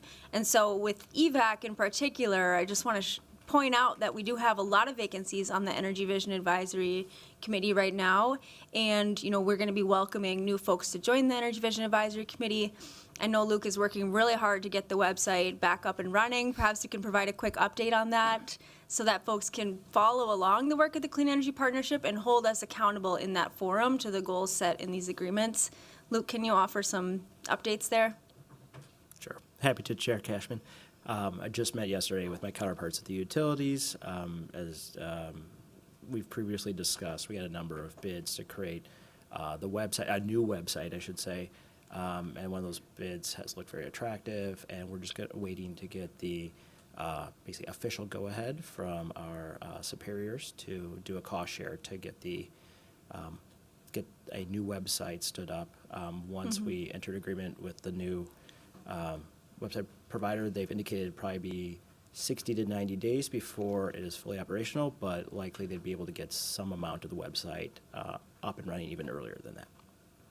Okay, thanks for the update. And again, if anyone wants to join the Energy Vision Advisory Committee, please reach out to me in my office or Luke or others to learn more about it. So with that, thanking everyone who's come out today, I will move approval of the 2 ordinances as well as the memoranda of understanding together. And seeing no further discussion before us, all those in favor, please say aye. Aye. Those opposed, say nay. Any abstentions? The motion carries and will be forwarded to the council for next Thursday.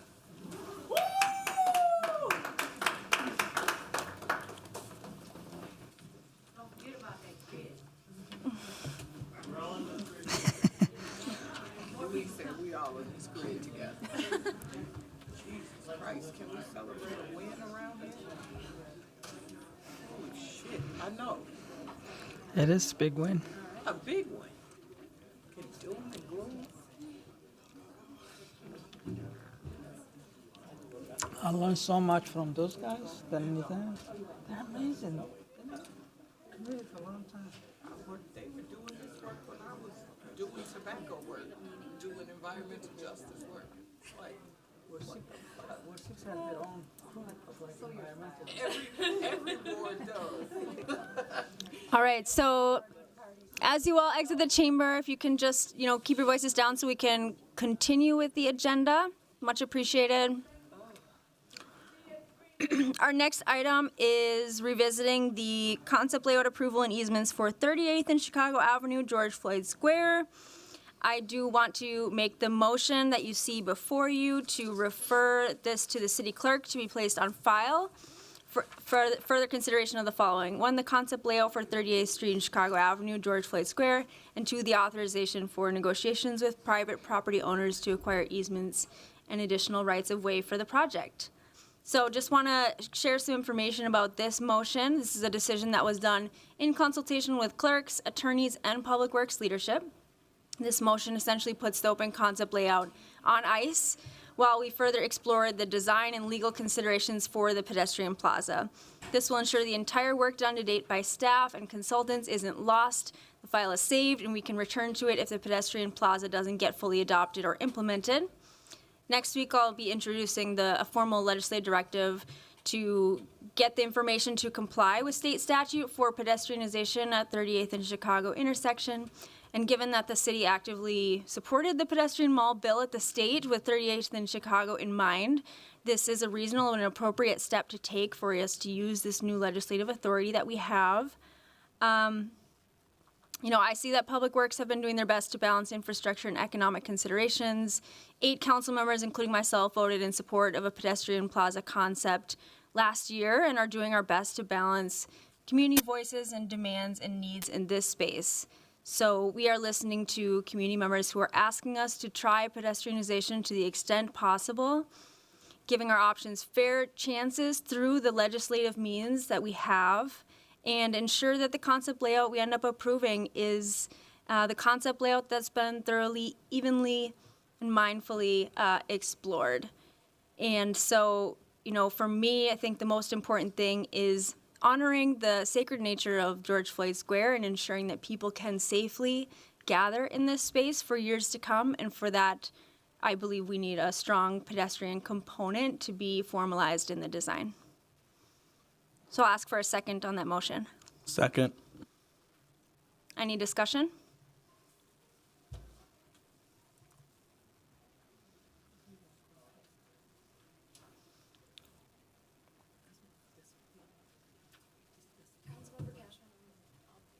Okay, Councilmember Chowdhury.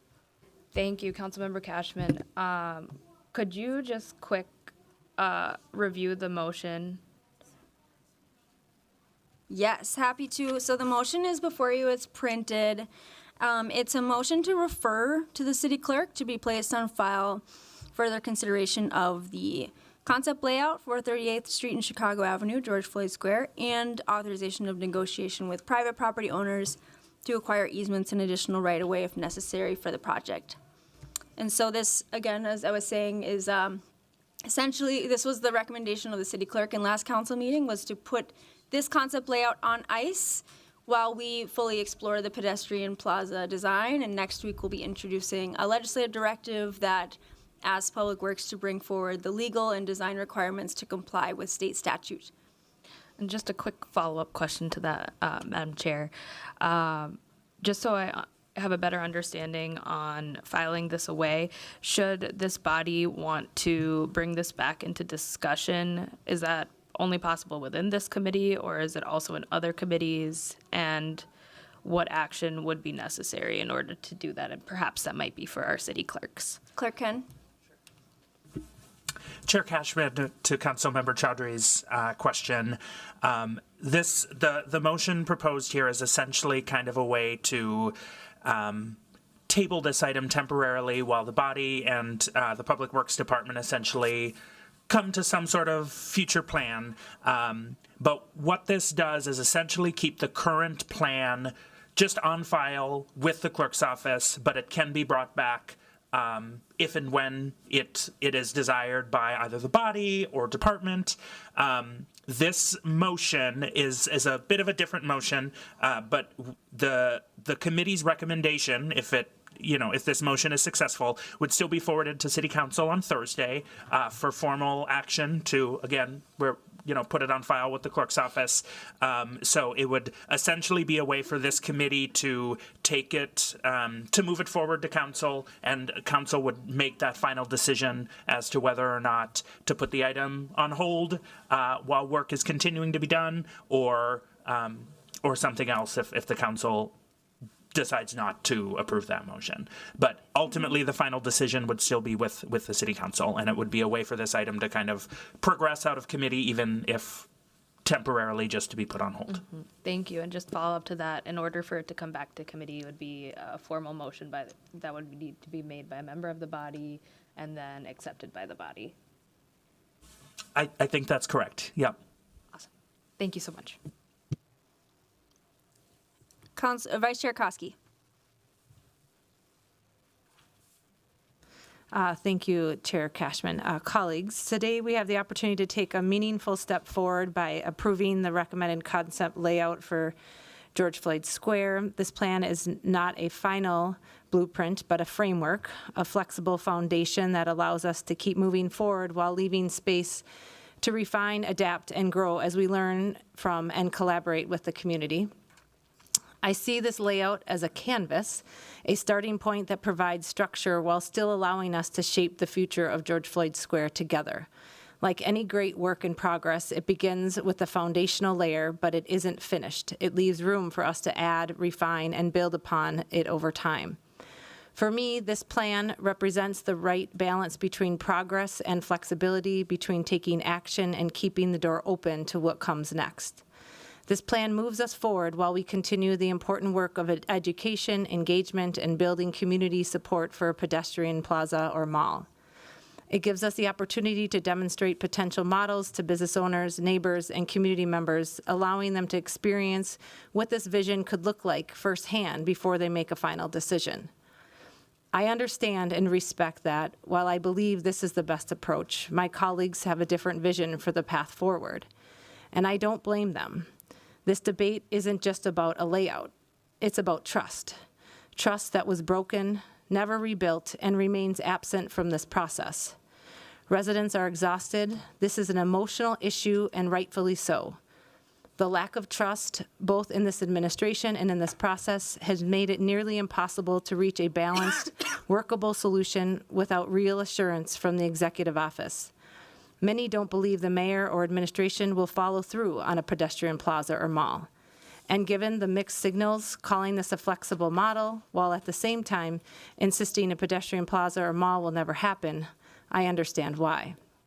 And to those community members, I want to be clear, regardless of today's outcome, I am fully committed to piloting these models, ensuring that we make decisions based on the community's experiences and aspirations, and offering them a clear picture of the space's potential. The reality is that the path to this moment has been shaped by years of inaction and missed opportunities to engage meaningfully with the community. For 4.5 years, this project remained stalled under the administration. It wasn't until last year that work on the project truly began, and only a few months ago was anything proposed. But now there's frustration over timing. That frustration should be directed at the fact that for years this project wasn't made a priority. The way this process has played out, the stalled timeline, lack of coordination, unwillingness to engage with key stakeholders, and the absence of a clear shared vision has pushed people away from the table instead of uniting us. That is why we find ourselves at this juncture today. I honestly, truly believe that at our core, we all want the same thing: a future for George Floyd Square that reflects the will of the community and honors its significance. This is not just an infrastructure project. It is a deeply meaningful space that requires thoughtful planning and decision-making. George Floyd Square deserves a plan that reflects its significance and provides the foundation for continued growth, reflection, and community connection. I am committed to ensuring the space fulfills its potential, and we should all commit to moving forward together, embracing the work ahead. No matter the outcome today, this is a space for all of us to shape, and the work of engagement and advocacy will continue as we build toward a future that reflects our collective values and vision. Now, I want to take a moment to address the need for transparency in this process. For a project as significant as George Floyd Square, the community deserves clear answers on how decisions have been made, how money has been spent, and what comes next. First, I'm requesting a full timeline review of this project, starting from May 25th, 2020, when George Floyd was murdered, to today. This should include key dates, major action points, and decision-making milestones. Second, it has been reported that the city has spent more than $2 million on this project so far. I'm asking for a full line item breakdown of where that money has gone. The community deserves to know exactly how these funds have been allocated, whether it's for planning, infrastructure, engagement, or other expenses. And third, we need clarity on how this integrates with the FRQ process for the People's Way.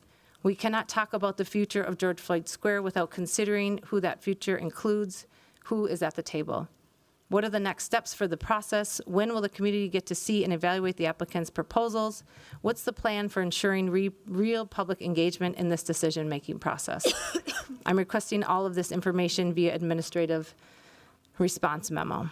These are basic questions that should have been answered from the start. If we want to rebuild trust, it starts with transparency and accountability. Thank you, Vice Chair Koski. Noting that for Clerk Ken for administrative follow-up, I'm sure that Vice Chair could send over the questions in writing as well. Next, I'll recognize Councilmember Jenkins. Thanks for joining the committee. Thank you, Chair Cashman.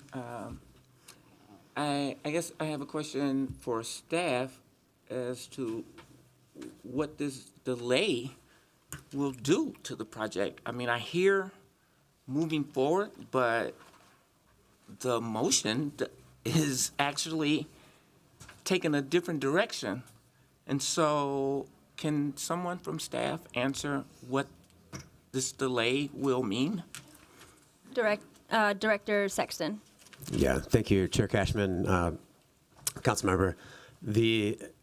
At this point, I think we've been saying for some time now that moving forward to the recommended layout still gave us a chance to move forward with some construction in the fall of this year. This additional ask, we are still evaluating how long it will take to complete. The pedestrian mall ordinance is new. There's a number of findings of fact that need to be considered. And so we believe that we'll have a better sense of how long it will take us to design and respond to those requirements in the statute by next week.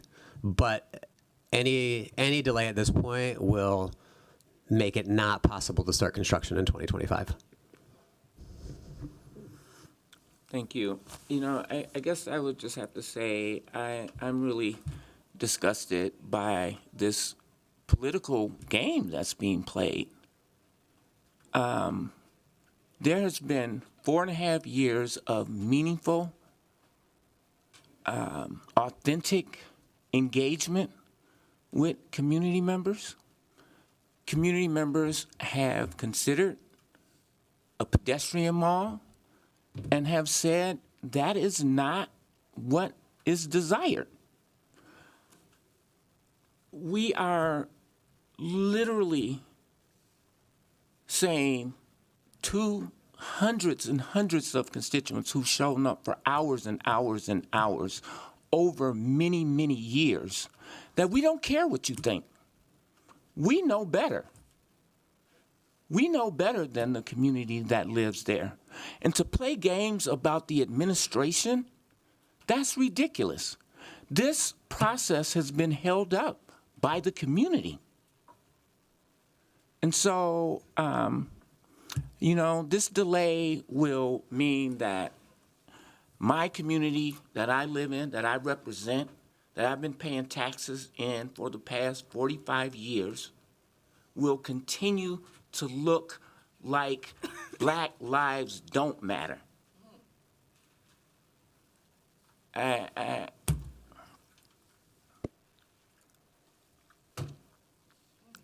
Next, I'll recognize Councilmember Chavez. Thank you, Chair Cashman. I am happy to support this motion. I do want to say, though, there is no political games being played here. Back in December, we voted to support, and we said we wanted to see a pedestrian mall concept plan here at George Floyd Square. Last week, there was a notice of introduction to create a pedestrian mall at George Floyd Square. I want to be clear here. We have said what we want. We have said how we want to move forward. We have given direction on a pathway to get this done. So I just want to make it clear that the conversation about delay, it's not a delay. We are choosing a pathway forward. I had met with Public Works directly, and I said, bring forward the concept plan for pedestrian mall, and the answer was, that might not be under your jurisdiction. Okay, so who's the one delaying now?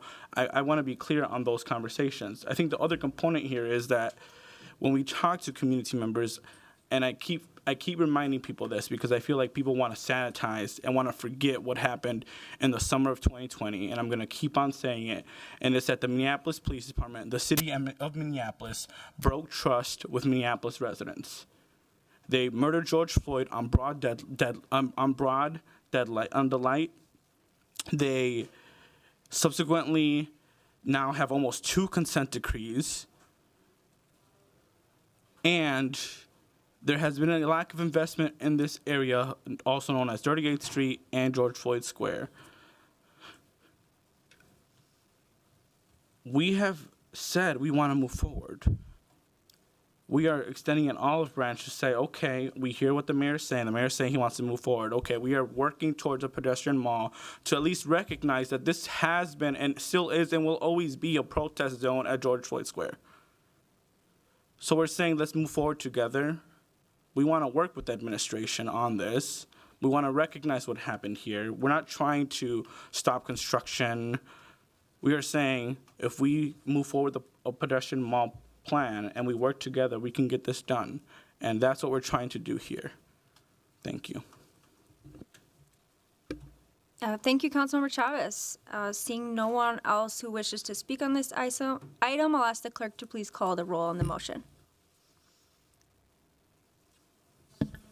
Councilmember Vita. No. Osman. Aye. Chavez. Aye. Chowdhury. Aye. Vice Chair Koski. No. Chair Cashman. Aye. There are 4 ayes and 2 nays. The ayes have it. That motion carries. And seeing no further business to come before the committee, without objection, we stand adjourned. Thank you.